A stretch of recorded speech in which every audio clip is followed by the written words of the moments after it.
Things first, Sunday afternoon with the Browns-Ravens injury report. 4 are questionable. The only one to watch out for is cornerback Marlon Humphrey, who was limited the last 2 days with a hamstring. No injury designation for safety Marcus Williams, who could play for the first time since week 6. Cleveland, on the other hand, down both starting tackles and multiple receivers. On the college side, the Big Ten disciplined Michigan for the in-person scouting and sign-stealing investigation by banning head coach Jim Harbaugh from the sideline for the rest of the regular season. Harbaugh will be allowed to coach during the week. We are getting ready for more sunshine this weekend, but temperatures a little cooler and it'll feel like fall. 59 tomorrow with plenty of sunshine for Veterans Day. Then on Sunday, we end the weekend in the low 50s with below average temperatures. Coming up, I'll let you know when to expect the next warm up and my full forecast in about 20 minutes. Back to you. Thank you, Jasmine. Coming up on Fox 45 News at 6 o'clock tonight, the decision to bring the FBI headquarters to Maryland is causing controversy. Why the Bureau's director casts doubt about that decision. And we're now just a week away from a potential government shutdown, the actions lawmakers are taking to try and stop it.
Yeah.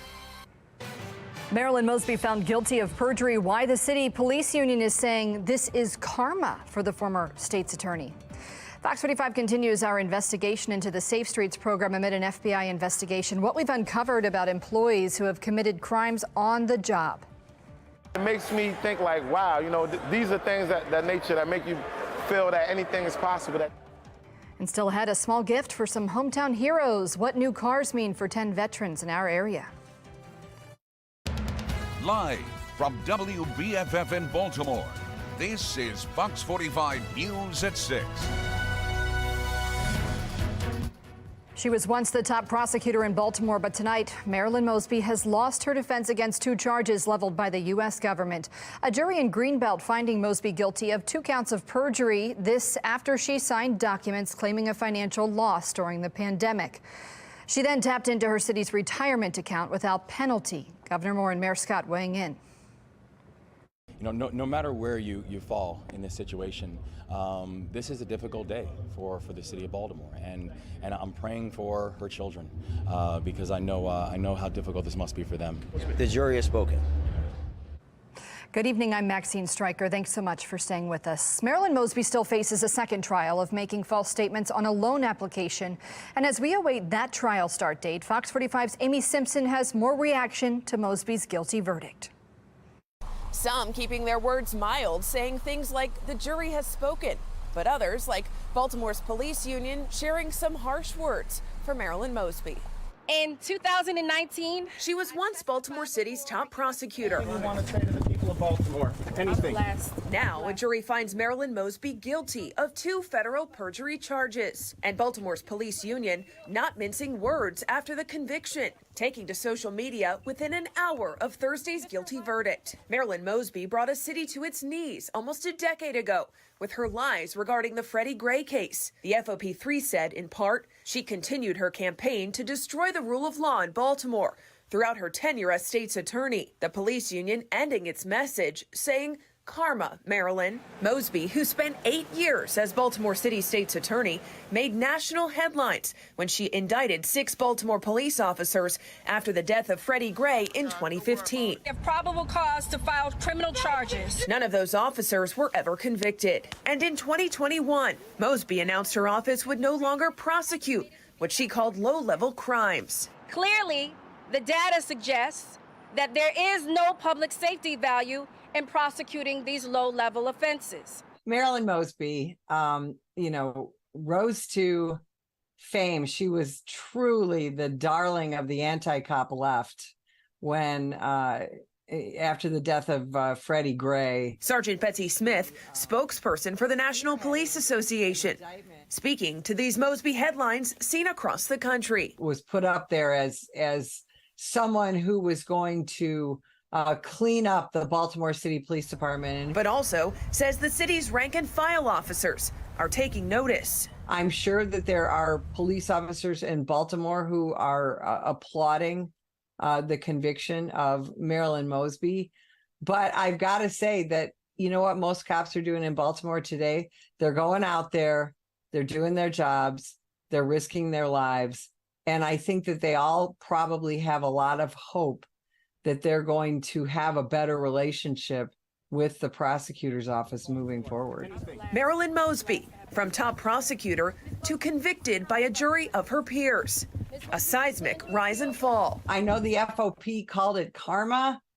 I think I would call it our justice system at work. Marilyn Mosby still faces a second trial for allegedly sharing false statements on a loan application, but no trial date has been announced. In Baltimore, Amy Simpson, Fox 45 News. Well, in our 4 p.m. hour, we spoke with attorney Jeremy Eldridge on what we could see when it comes to Mosby appealing this conviction. Well, the appeal itself is going to be filed quickly, if not within the next week.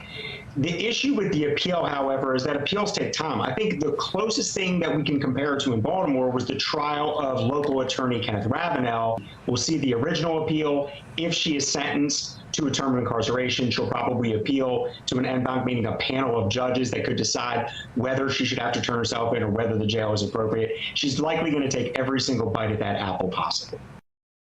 Eldridge is not associated with Mosby's case. Fox 45 News has been following the case since the beginning. We'll bring you complete coverage on air and online. You can find all of our original reporting on our website right now at foxbaltimore.com.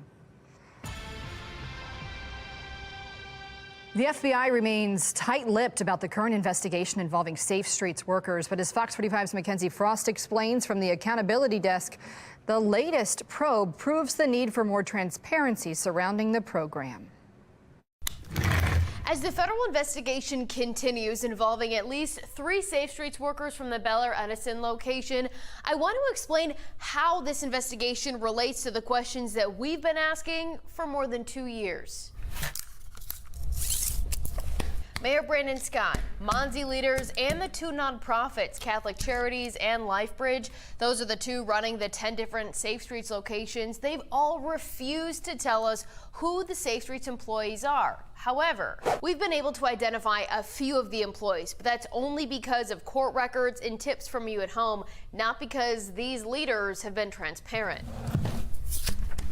This is Ronald Alexander. Now, this photo came from a federal case file, so the quality isn't the best, but you can see him wearing a Safe Streets t-shirt, and he's carrying what federal prosecutors say was a bag of drugs. Now, according to plea agreements and these court documents that we obtained, Ronald Alexander not only pleaded guilty to drug distribution charges in 2021, but he also tried to use his position as a violence interrupter within the Safe Streets program to get out of a traffic stop with Baltimore police.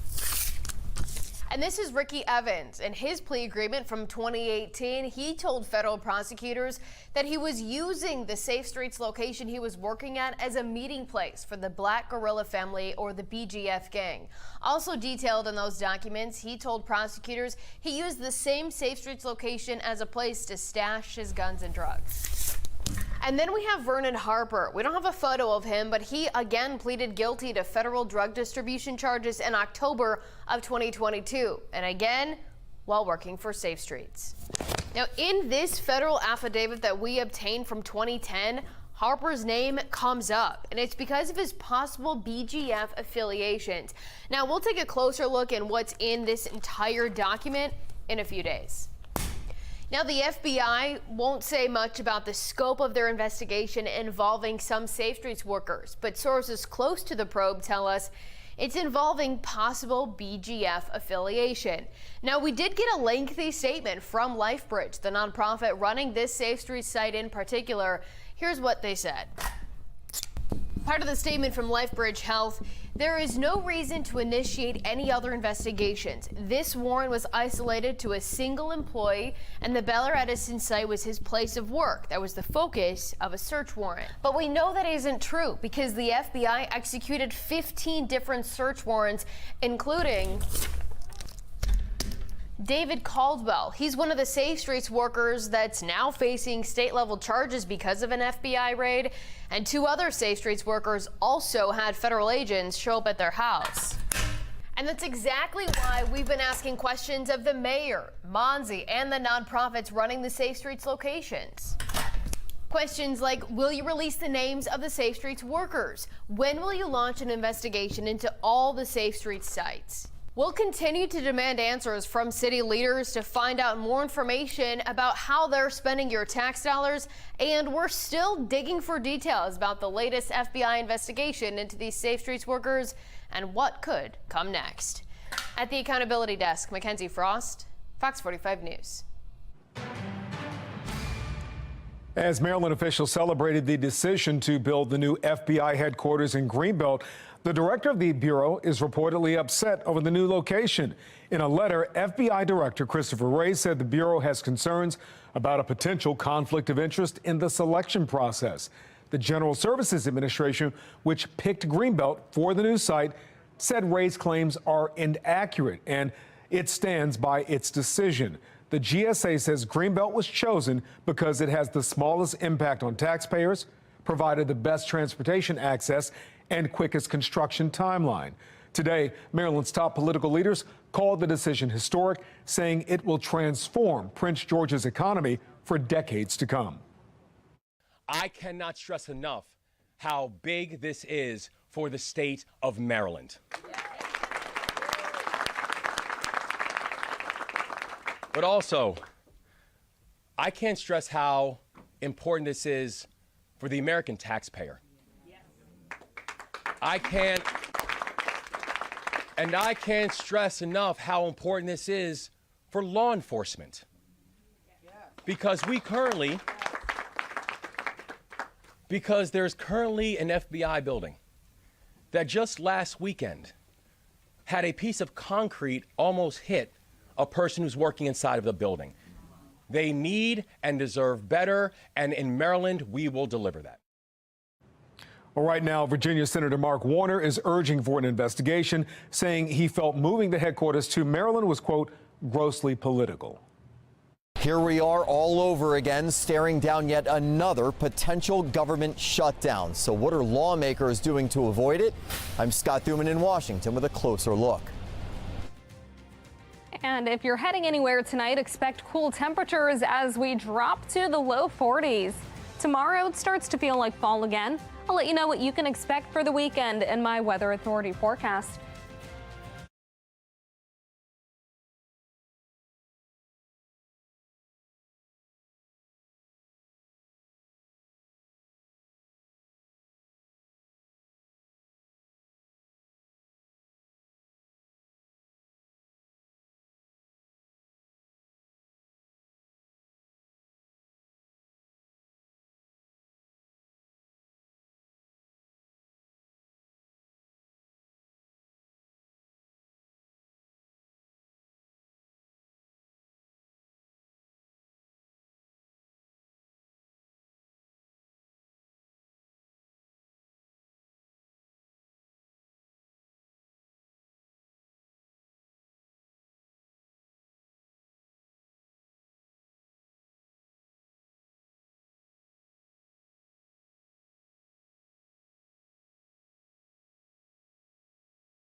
We are now just 1 week away from the federal government shutting down, and it's unclear at this point if lawmakers in Washington are able to head off the looming crisis. While members are putting out new plans right now, they still remain at a stalemate and have left town for the weekend with time running out fast.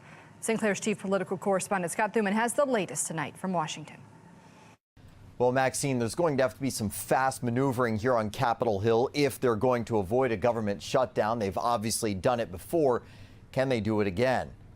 New House Speaker Mike Johnson may have inherited the gavel, but it comes with a heavy burden, keeping the government open amid a mess of Republican Party infighting and the typical division between the House and Senate. It's irresponsible ever to vote to shut government down. We would have over 10,000 federal employees in my district alone that would be without a paycheck.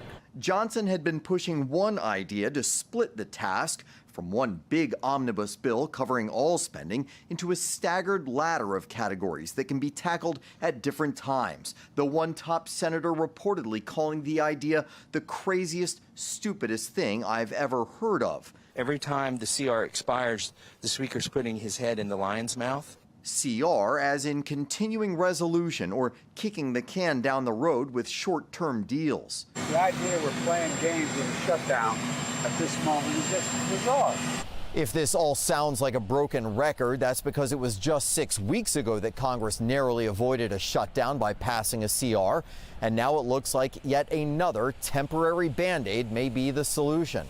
It really shows the conference is not united. We're going to have to heal ourselves to be able to serve the people. That from the previous Republican speaker, ousted in part for cutting deals with Democrats. Both sides butting heads over border security, aid to Israel and Ukraine, funding for the IRS, and new FBI headquarters. House Republicans eager to cut spending in the face of a nearly $34 trillion national debt. Worried if they can't figure it out, Senate Democrats will force them into an even more uncomfortable corner. We want government to actually run like it's supposed to, not be jammed with this huge omnibus bill that Senator Schumer likes to send to us with a big stinky Christmas package. We'd like to actually govern like we're supposed to govern, like our founding fathers wanted us to. And Senator Schumer has introduced what's being called a short-term patch. The question is, are any House Republicans seriously considering it? On Capitol Hill, I'm Scott Thuman. Maxine, back to you. Senator Joe Manchin's retirement announcement is fueling rumors tonight that he's considering a third-party presidential run. Experts say the West Virginia Democrat would likely draw more votes away from President Biden than former President Trump. According to new polling from Quinnipiac University, voters supporting Trump are less likely to switch their vote to someone else compared to Biden's voters. While he's not seeking re-election, Manchin says he's not ready to exit the political sphere. Instead, he's hitting the road. But what I will be doing is traveling the country and speaking out to see if there is an interest in creating a movement to mobilize the middle and bring Americans together. Earlier this year, Manchin met with a group called No Labels, who had said they were looking for a moderate candidate to run for president. However, the group in a statement said they were surprised by Manchin's announcement. Right now, you're taking a look over Towson and over Baltimore, where it's starting to get a little cool, and that's all behind our latest weather maker, cold front. On the HD radar, not seeing too much following a few showers associated with that front. Currently 44 and mostly cloudy over Baltimore with winds out of the west around 8 miles per hour. Notice that wind chill, it feels a little bit cooler, feels more like the upper 30s and the low 40s around the state. We're mainly seeing numbers in the 40s again, wind chill's a little bit lower. Compared to this time yesterday, some areas over 15, even 20 degrees cooler than just 24 hours ago. So we really saw our temperatures fall behind that cold front. Overnight, we'll drop to the 30s and possibly the 40s, a little bit closer to the bay. We are though nice and dry now. We've got a few showers over the Atlantic. The rain has cleared much of the state and will remain nice and dry as we head into the weekend. We'll wake up tomorrow to plenty of sunshine along with cold temperatures. Then by the afternoon, expect plenty of sunshine and highs in the 50s and possibly the low 60s. We'll start with dry weather and cloudy skies on Sunday. Then by the afternoon, get ready for the low 50s as the weekend comes to an end. We'll be dealing with cool temperatures for anyone going to the Ravens game. 37 for the low tonight with areas of patchy fog. Then tomorrow, our high temperatures will gradually rise to the upper 50s and the low 60s. We're talking numbers close to average, but we have a nice warm up coming next week. I'll have a closer look at what you can expect over the next 10 days in the exclusive 10-day forecast.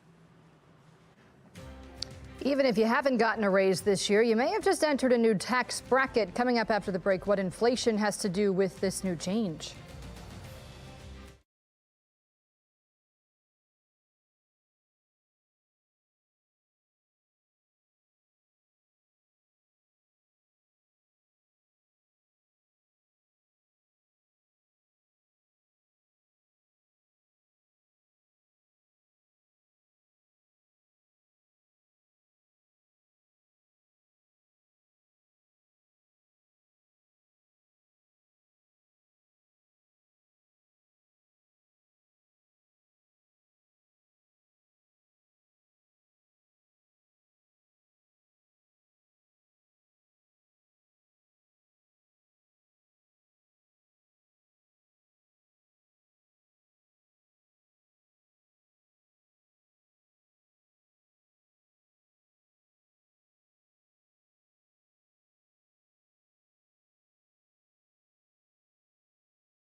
Before the year is over, we could see interest rates go up one more time. Federal Reserve Chair Jerome Powell says he and his colleagues need to be confident inflation is on a sustained downward path before they stop raising rates. National correspondent Atra El-Nashar has more on that and how inflation could change how your income is taxed in 2024.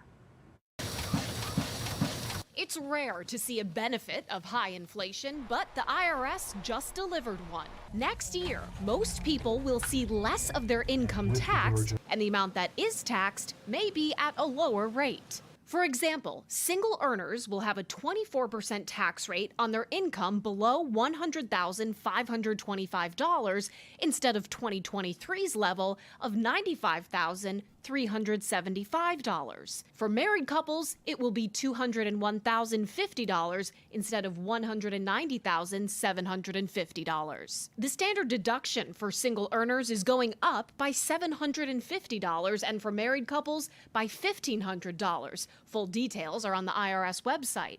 It's one of the biggest adjustments in decades and will apply to the 2024 taxes you file by April 2025, not the taxes you'll file early next year. We're trying to make a judgment at this point whether we need to do more. Inflation only causing headaches for Federal Reserve Chair Jerome Powell and his colleagues, weighing another interest rate hike in December. Of course, we don't want to go too far, but at the same time, we know the biggest mistake we could make would be to really to fail to get inflation under control. Headwinds for central banks around the world are escalating geopolitical tensions. We saw it when Russia invaded Ukraine and global oil prices went through the roof. Here's a prediction Citadel CEO Ken Griffin made this week. There's many trends at play right now that are pushing us towards deglobalization. And with that is almost certainly a trend towards higher baseline inflation. For over what period? It could be for decades. A far more optimistic outlook coming from Goldman Sachs, saying in a new report, the hard part is over, predicting boosts in manufacturing and household income with just a 15% chance of the U.S. going through a recession in 2024. In Washington, I'm Atrell Nashar reporting. We are getting ready for temperatures in the upper 50s and low 60s, close to average tomorrow. We'll have more sunshine. Then we're looking at 53, so a great weekend for Veterans Day and for the Ravens game. Then 57 on Monday with plenty of sunshine. Upper 50s on Tuesday and Wednesday. 60s on Thursday for Thursday night football. Then we have the next chance for showers on Friday with highs in the mid-60s. After that, expect above average temperatures. We stay in the 60s through the upcoming weekend. Maxine? Finally tonight, this Veterans Day, Mile One Auto Group is teaming up with nonprofit Vehicles for Change to give new cars to 10 local veterans for less than $1,000. On a gloomy day in Owings Mills, a glimmer of fresh paint shines through the rain. Okay, this is a Ford Fusion 2014. Heritage Mile One partnering with Vehicles for Change to get a car for just $950. We really get to take care of the folks who have taken care of us. So 10 veterans today received cars. Unfortunately, a lot of our vets come home and fall on hard times. And it is really an honor for us as a program, and I think for the folks at Heritage to be able to do something for them. Mile One Auto Group launched Mile One Cares a little more than a year ago. Since then, it's been empowering people with transportation. This is the third time they've given vehicles to veterans. This is a program that we're really proud of. For these 10 hometown heroes, it's more than just a vehicle. Programs like this, you get to get the car, you can drop off your kid to the babysitter, drive to work on time. You don't got to wake up 5 hours early to transfer back and forth from the train and the bus. And something so simple as that can change someone's world. Paul Carrington, who served as an Army sergeant,